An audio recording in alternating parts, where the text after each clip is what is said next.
μια δυσάρεστη ανακοίνωση. 3 χρόνια πριν που ήρθα σε αυτό εδώ πέρα το σπίτι, έφτιαξα το πρώτο μισό για το Kikru.gr. Δεν είχα ιδέα τι έκανα, δεν είχα άπειρα λεφτά για να επενδύσω πάνω του για να γίνει πανεύκολα. Έχουμε φτάσει στο τώρα, μετά από τόσα χρόνια, τόσο μεγάλη υποστήριξη από τον κόσμο. Θέλω να σας πω ότι όλα τα σχέδια που έχουν βγει για το δικό μου merch είναι η τελευταία φορά που βγαίνουν. Υπάρχει ένα μικρό stock από το κάθε σχέδιο αυτή τη στιγμή διαθέσιμο και μόλις τελειώσει αυτό δεν θα ξαναυπάρξει άλλο. Θα διαγραφούν τελείως από το site. Αυτό που κάνουμε εμείς για εσάς είναι να παρέχουμε δωρεάν μεταφορικά σήμερα Παρασκευή, Σάββατο και Κυριακή το βράδυ για να μπορείτε να πάρετε και τα τελευταία κομμάτια. Ελπίζω να προλάβετε το αγαπημένο σας σχέδιο, γιατί όλα αυτά τα σχέδια έχουν γράψει ιστορία, τα έχω φτιάξει με πάρα πολύ αγάπη και τα έχει υποστηρίξει πάρα πολύ ο κόσμος. Οπότε πλέον είναι limited edition και δεν θα ξαναυπάρξουν ποτέ. Αν πίστευες ότι υπάρχει η κατάλληλη στιγμή για να αγοράσεις το merch μου, είναι τώρα.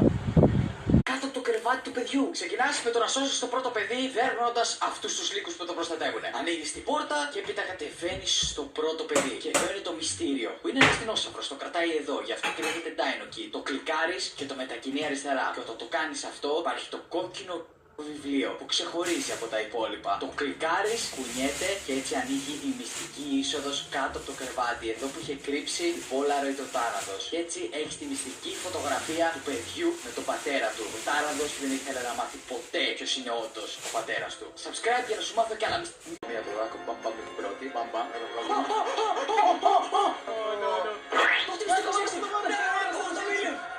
Ο Γκάντζαρ έχει την περισσότερη άβρα.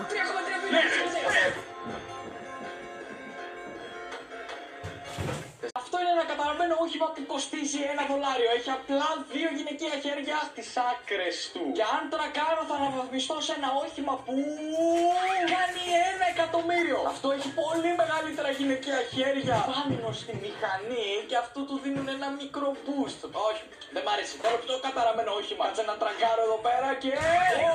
αυτό είναι πολύ καλύτερο γιατί κοστίζει $3.000.000. Όχι, έχει μόνο γυναικεία χέρια πάνω. Έχει και το σώμα μιας γυναίκας στην καρότσα. Να δεις και τα υπόλοιπα στο link εδώ κάτω. Αουνιά, βαράει εδώ πέρα ο Captain America, βαράει η Hulk γυναίκα 105, πάει το μωρό Spider-Man και βαράει ένα μπουκέτο που στέλνει όλο το μηχάνημα πίσω και όλοι ξενερώνουν. Πώς γίνεται το μικρό Spider-Man να είναι τόσο δυνατός? Τι είναι από πάνω?